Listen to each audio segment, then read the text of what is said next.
Well. A lot of things are happening as far as funding for USAID based projects is concerned. What happened, we are going to discuss. Second thing we are going to give you is a quick update on what is happening in Germany's elections. We have told you that one part is elected members and the other one is direct proportional to the percentage of vote you poll. So we're going to talk about that also. So stay tuned. First, let's jump into what happened today with respect to USAID. I have a small slide deck to share with you. Please like this video, and if you have not already subscribed to our channel, do subscribe to our channel and click all on the bell notifications after that. So this is a small typo here. It is SCOTUS, SCOTUS, Supreme Court of the United States, halts $2 billion foreign aid order. So what happened was, during the day, there was one US district judge. Let's go to the next slide, please, and I'll tell you all about it. So this is the last action. Chief Justice of the Supreme Court of the United States, John Roberts, granted the Trump administration's request to halt a lower court order requiring $2 billion in foreign aid payments. Just so you all know, the USAID budget is $60 billion a year. It is more than the CIA, FBI, and every other national intelligence agency combined. The budget of all these things combined is still less than $60 billion. What exactly do they do? Well, we know that it started out with the best intentions, and it lost its way here, there, everywhere. Now, what has happened is, today there was a US district judge, Amir Ali. He was appointed by the Biden administration in 2024, who ruled that the payments must be made by 11:59 p.m. Wednesday EST, Eastern Standard Time. Right now it is, I would say it just went past. Now the problem was that the people who had to give the payment amount was $2 billion. It's not small change. They said that we can't just like that, comply with this order in just a few hours left in the day. So they moved the Supreme Court, and that's how the Chief Justice of Supreme Court has granted an injunction. An injunction is like stay, but it's not for long. Let's go to the next slide, please. So what's going to happen? I'm going to talk to you in a little bit. So what played out today? In front of the Supreme Court, Chief Justice Roberts, the acting Solicitor General, Sarah Harris, called Ali's order unrealistic, stating that it moved the goalpost without considering actual payment deadlines. She said that 36-hour deadline was impossible, as payment reviews require multiple steps, agencies, and documentary proof that actually the thing got done. The Trump administration first appealed to the DC Circuit Court of Appeals, but the court declined to pause the order. So this is how this is going. US District, then DC Circuit Court of Appeals, and then they went above that to Supreme Court. You can't directly go from the US District Court to the SCOTUS, because sometimes they'll say go back to the next court and then come here. This is standard in India also. So once the thing appeared in front of the Supreme Court of United States, Judge Roberts stepped in, granting a temporary stay and giving contractors until Friday noon to respond why they should be paid this amount that amounts to a total of $2 billion. Now, what they have to say is that they have to submit proof of what they did, and also they need to be able to go through the entire process and have the people who are still working at USAID to sign off on that. Only then they are going to get released. So the good news about this is this could be setting a precedent for the executive branch control over foreign aid funds.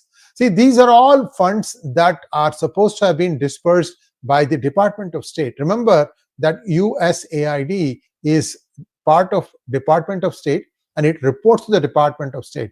Straight off the bat, I can tell you, there were 10,000 projects that USAID was dispersing to people all over the world. And when it went in front of Marco Rubio, they cut off all but 3,200 or so. That's all that is remaining now. And these are supposed to be like absolute famine or flood relief in some third developing country, and so on and so forth. This is what was happening. So hopefully there's a final ruling on Friday, and that would determine how much leeway the Trump administration has as far as curtailing the aid for foreign entities. That's number one. Number two is there is a continuous check on how much the government can actually act. That is, the Trump administration can actually act with respect to federal employees. Already thousands have been furloughed, tens of thousands I should say, have been not furloughed, but they have been let go because many of them were in probation. See, this is the question that keeps coming back. Why do they have tens of thousands of employees suddenly in probation? Was it because, see, the total amount of people in the US government service is 2.2 million.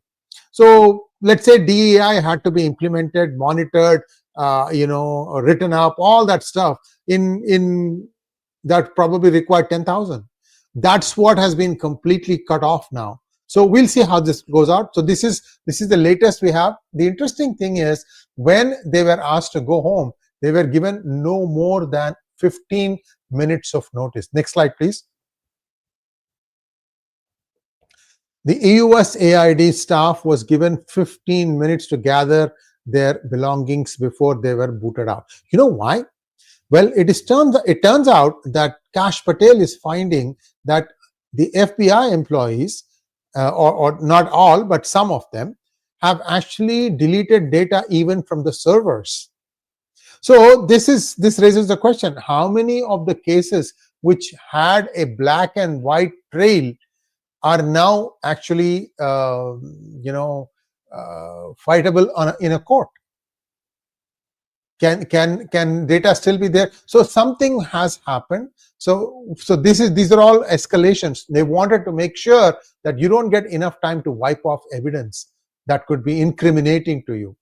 A lot of interesting things going on, and only 4 months is what Elon Musk has said. The first month is almost over. By the way, Elon Musk sat in a cabinet meeting and President asked in front of Elon Musk, all his cabinet members, are you happy with Elon? So don't go by what people are saying or the left is saying. They're really frothing because many of them are going to be caught with their hand in the cookie jar, and they are jumping up and down because they want to try and somehow put a halt. That's how I see this Amir Ali judgment also, ruling also, and we'll wait and see what happens on Friday. But now that person, that lower district judge, cannot do anything. It is the Supreme Court of the United States that is going to decide. So that is as far as the SCOTUS USAID is concerned. Now let's take a look at what is happening in Germany. Now if you look at Germany, actually I can do one more thing. Just give me 1 second. Just give me 1 second. Okay, I hope you can see this thing better now. I won't be visible, but you can hear me, I hope. So just pause. Go back up, please. Yeah, stop there. That's good. So notice one thing, you viewers. These results are preliminary, but it's not going to change a whole lot, I don't think, because I did a back of the envelope calculation. It seems correct. Maybe 5 seats here or there. Now, what has happened is there are a total of 630 seats to the Bundestag. Bundestag is the equivalent of parliament, and this is basically members of the Lok Sabha. The only difference here is that 299 constituencies are the ones for which elections were held. So the remaining 331 seats are allocated based on the voter percentage each party gets. So now let us scroll down a little bit, just a little bit, please. Yeah, stop. Yeah. So here, what you are seeing is the top 3 finishers. The CDU/CSU, that is the equivalent of BJP in India or the Republican Party in the United States, non-left. Okay.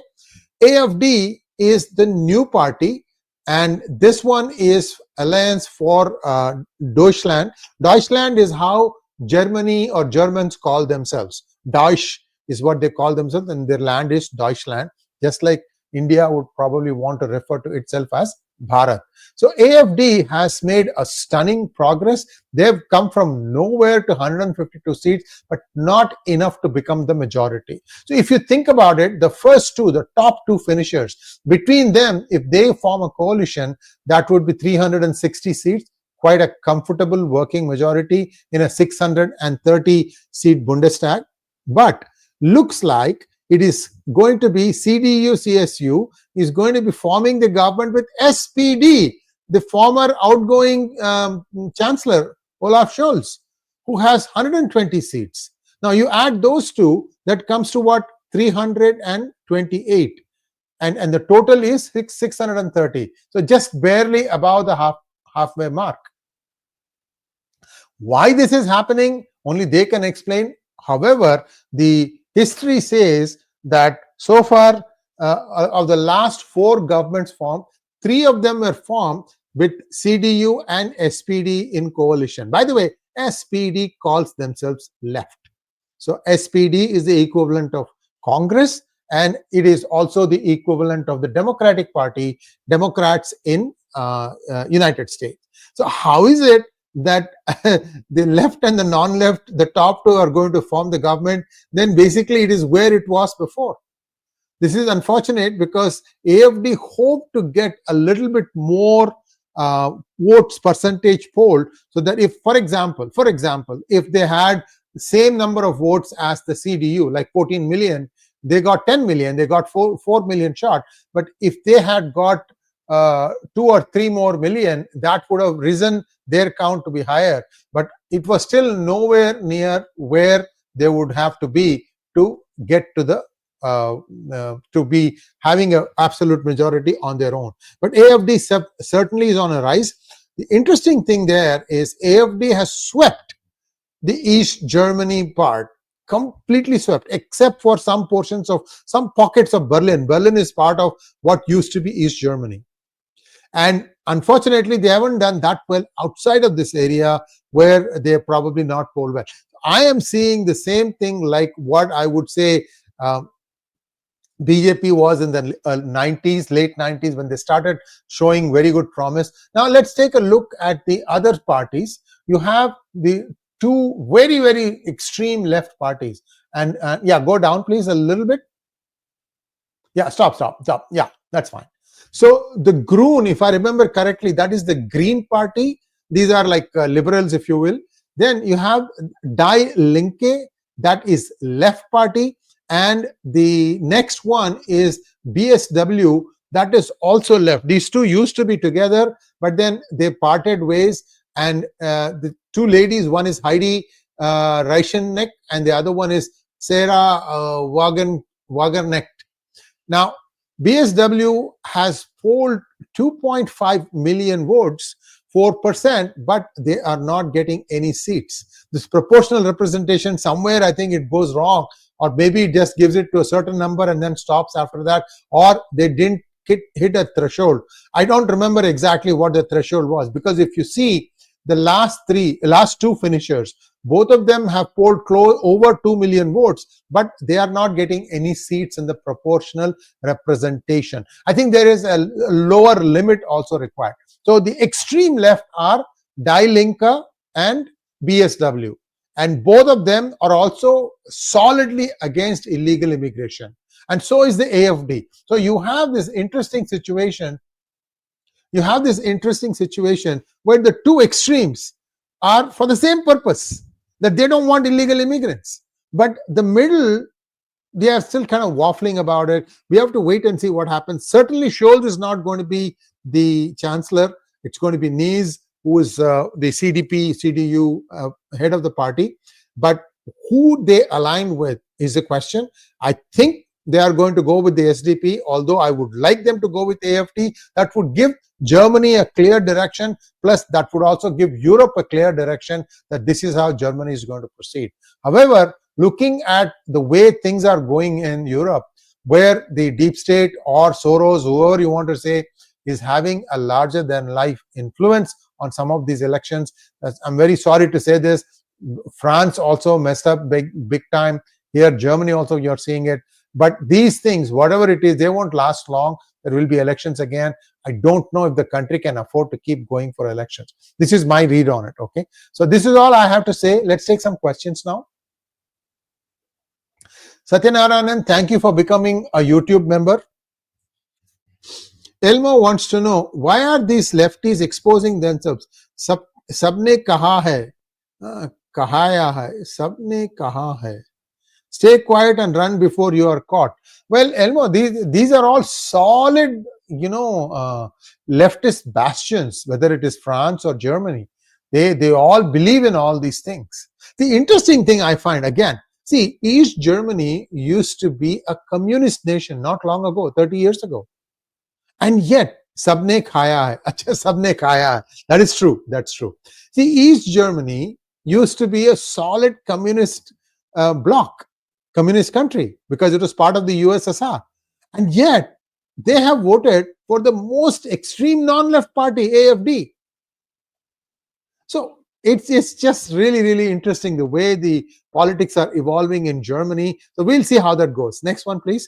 Rudran wants to know, Shriji, Jai Shri Ram, 𝗟𝗏𝗏𝗫, will India take serious action against parties who received USAID to topple Modi?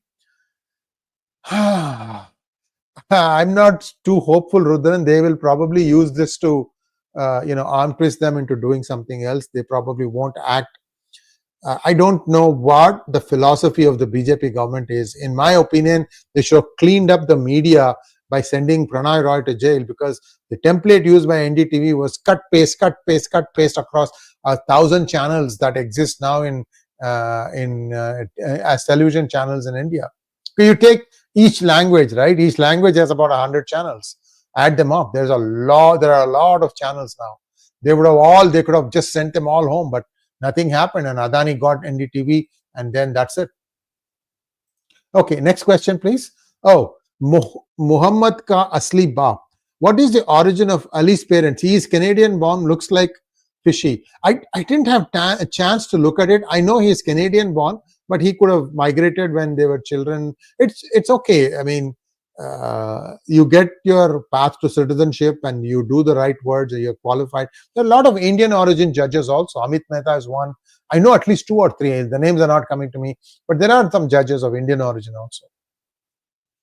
Aprameya wants to know, Sriji, will Turkey be thrown out of NATO by President Trump? I think President Trump, given the choice, he might want to just exit NATO and say, you guys deal with it. I'm done with you.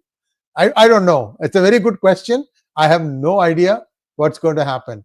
Manav-san wants to know, if USAID employees are erasing records, isn't this against the law? Public records belong to the public. Could any of these documents have information on foreign interference in Indian politics?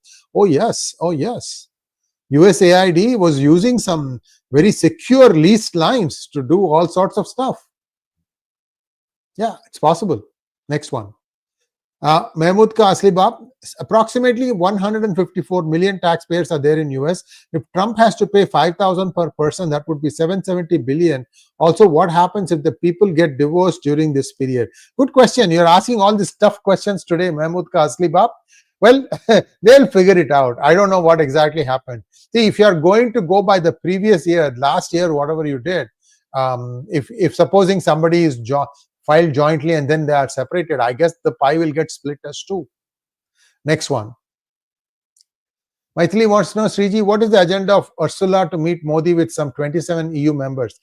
Watch 8 p.m. tonight. Rajiv Narayananji and I are talking about Yalta 2. What is Yalta? Yalta 1.1 took place between 7th February to 14th February 1945.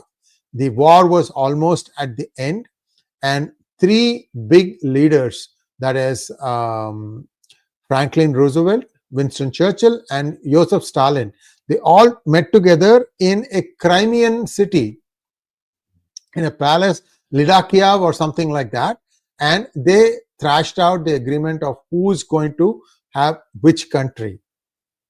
And all this stuff is going to be discussed in great detail by Rajiv Narayanan, because the topic of tonight is Yalta 2.0, which means the new geographical division is coming and who is going to be going which way. Fascinating talk.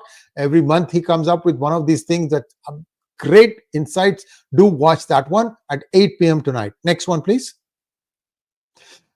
Tread, where is Elmer UN these days? I have been very, very busy lately. As you can see, I'm doing 3 or 4 videos these days. I used to just do 1 or 2 before, and this has required me to really, really buckle down and work. So I really have time to, keep up. But I'll find out if he's in town or if I can get hold of him. I'll try and bring him online. I know he's on Twitter a lot, on X a lot, but that's all in Cantonese. Those are live broadcasts and they are in Cantonese. 𝗏𝗚𝗍 Hari Krishna wants to know, US is in debt neck deep. Do you see any way Trump can get the country out of this mess? My dear man, watch my Gold Series episode 1. I talked about that. In fact, there is one more that should be coming in the next few days. I update on that one, on what happened in part 1 and part 2. Part 3 has part 1 and part 2 updated and also something new. So do watch my Gold Series. It's got a lot of information and it directly addresses your question. Next one, please. Rasheshwarnath Rana wants to know, sir, what happened to the Bangladesh blitz journo? Any chat with him expected soon? Bangladeshi is rife with regime change rumors. Yes, did you see that address by the chief of the army? Again, the inner workings of Bangladesh army is also discussed in that 8 p.m. broadcast today. It covers a lot of things, I can tell you. It's about 57 minutes or so. Absolutely fantastic. Do watch that one. Manoksan wants to know, does Trump have any power to clean out corrupt judges, since Biden, Obama, Democrats seem to have inserted their own hand-picked people into the judicial system? Can he act? Are they unremovable? They can be removed by impeachment. I think I talked about this on a separate episode. There are 3 ways you can do it. It goes by state to state. Some states, the judges are appointed. Then 𝗟𝗏𝗏𝗢𝗏 hai. Some states, the judges are appointed. In some states, the judges are also elected. I mean, you vote for the judge you want to be judging you. So it's very interesting in US. Each state has a slightly different way the rules are framed. So you have to look at that. If investigative agencies can prove corruption of a judge, then I think the judge can be removed. There's a book by John Grisham about this exact thing, how they remove a judge. Very, very fascinating stuff. Next one, please. I think that's all we have. Thanks for watching. Please like, share, and subscribe to our channel. And like I said, please click on the bell notifications and choose all. Thank you so much. Namaskar.